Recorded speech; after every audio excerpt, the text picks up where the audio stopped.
అందరికీ good morning. Welcome back to my channel Priyanka Ravi. ఎలా ఉన్నారు అందరూ? ఎలా ఉన్నారో కామెంట్ చేయండి. మేమైతే చాలా బాగున్నాం. మా బుడ్డోడు అయితే ఆడుకుంటుండు బాబు. వాడికి ఇప్పుడే బ్రేక్ఫాస్ట్ పెట్టాను అనమాట. అయిపోయింది. ప్లేట్స్ వాష్ చేశాను. ఇప్పుడు మొత్తం క్లీన్ చేయాలన్నమాట. ఇక్కడ నుంచి మొత్తం వాల్ కూడా కడదాం అనుకుంటున్నా. ఇవి ఉన్నాయి కదా, ఇక్కడ తీయట్లేదు అస్సలు. సైడ్కు క్లీన్ చేస్తున్నా. కింద మొత్తం జిడ్డు ఉందనమాట. అవన్నీ తీసి క్లీన్ చేస్తాను ఇప్పుడు. క్లీన్ చేసి ఇంకా ఇల్లు కూడా చాలా ఊడ్చుకోవాలన్నమాట. తూడ్చిన నిన్ననే. నిన్న బ్లాగ్ కూడా తీయలే కదా, కొంచెం ఎత్తుకోలేకుండే. సో మా హస్బెండ్ ఇంకా పాప వెళ్ళిపోయారు అనమాట. ఇల్లు ఇంకా ఊడులో జస్ట్ బ్రేక్ఫాస్ట్ అయిపోయింది మాదంతే. ఊడుస్తా ఈరోజు అంతే. చేసి వాషింగ్ మిషన్ బట్టలు వేసి ఇంకా బాబు చేయనిస్తాడో లేదో చూడాలాగా. వాడు కూడా చేస్తాడంట. రెడీ అవుతుంది. చేద్దామమ్మా గనా క్లీన్ చేస్తున్నావా? వాడు పడేసిన అనమాట పేపర్స్. ఆ కార్నర్కి పేపర్స్ వేస్తామన్నమాట ఇంట్లో పడకుండా. సో అందుకనే అక్కడికి వెళ్ళి వేస్తాడు అన్నీ. ఈ రూమ్ అయితే ఇట్లుంది, చదరాలి. ఈ బెడ్షీట్లు అన్నీ ఉన్నాయి, క్లీన్ చేయాలి. తీసి బెడ్ దులిపి ఇల్లు ఊడవాలన్నమాట. ఇంకా బట్టలన్నీ వాషింగ్ మిషన్ వేసి పాప స్కూల్ డ్రెస్ అవన్నీ హ్యాండ్ వాష్ చేయాలి.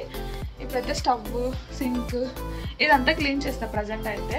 ఇవన్నీ తీసి క్లీన్ చేద్దాం అనుకుంటున్నా. మా బాబు ఎంత సపోర్ట్ చేస్తే చూద్దాం. కుకింగ్ అయితే ఏం లేదనమాట. చాలా డేస్ నుంచి అనుకుంటున్నాను అనమాట క్లీన్ చేయాలని. అస్సలు కుదరట్లేదు. రోజు ఇల్లు ఊడడం, తుడడం, గిన్నెలు కడుక్కోవడం, బట్టలు అవే అయిపోతుంది. ఇక్కడంతా క్లీన్ చేద్దాము, జిల్ల పురుగులు తిరుగుతాయని రోజు అనుకుంటున్నా.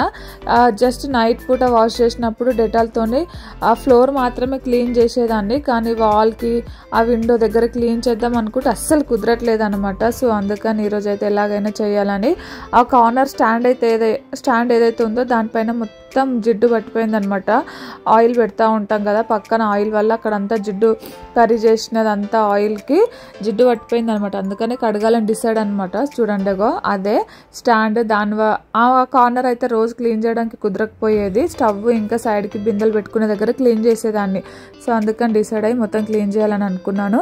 వాల్స్కి కూడా మొత్తం క్లీన్ చేసి తుడిచి డెటాల్తో కూడా క్లీన్ చేశాను. సింక్ అట్లా స్టాండ్ ఎందుకు పెట్టుకున్నానంటే కడిగినవి స్మెల్ రాకుండా దాంట్లో పెట్టుకుంటే వాటర్ కూడా ఆరిపోయి ఎండిపోతాయి అని చెప్పి అట్లా పెట్టుకున్నాను అనమాట. సో కిచెన్లో అయితే క్లీనింగ్ అయితే కంప్లీట్ అయిపోయింది. ఆ టాస్క్ అయితే కంప్లీట్ చేసిన అనమాట. మా బాబుని పెట్టుకొని చాలా కష్టమైంది.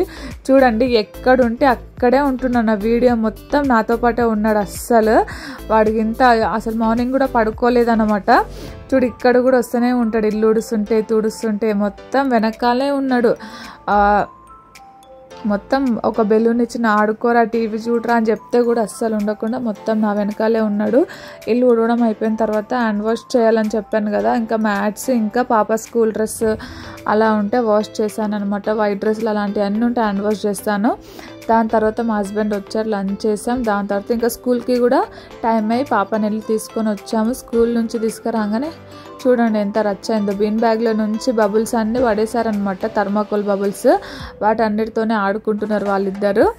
ఇంకా అలాగే గడిచిపోయింది సాయంత్రం వరకు. సాయంత్రం కాగానే మార్కెట్ స్టార్ట్ అవుతుంది అనమాట ఈరోజు మాకు. చూడండి ఎంతమంది జనాలు ఉన్నారో. మా హస్బెండ్ ఎప్పుడు వస్తాడో వెళ్దామని ఎదురు చూస్తున్నా. ఫైనల్గా అయితే మా హస్బెండ్ వచ్చిన తర్వాత నేను, పాప అయితే మార్కెట్కి వెళ్ళినాం. ఇక్కడ ఈ క్లిప్ అయితే పాపనే షూట్ చేసింది. ఎలా ఉందో మీరు కామెంట్ చేయండి. ఇంటికి వచ్చేసి ఇంకా అన్నీ రెడీ చేసుకొని మార్నింగ్ దోశ పిండి నానబెట్టాను కదా, పప్పు, దాంట్లోకి మిక్సీ పట్టాను అనమాట. అటుకులేసి మిక్సీ పట్టాను, దోశలు మంచి కలర్ వస్తాయని. నైట్ డిన్నర్లోకి మార్నింగ్ కర్రీ వంట ఏం లేదని చెప్పాను కదా, చికెన్ చేశాను అనమాట. చికెన్ చేసిన తర్వాత ఈ ప్లేట్స్ అన్నీ ఉండే సింక్లో అన్నీ వాష్ చేసి అయితే పెట్టాను. పాలకూర, తోటకూర, పుదీనా, కరివేపాకు, కొత్తిమీర, దొండకాయ, బెండకాయ, ఆలు, టమాటో, పచ్చిమిర్చి.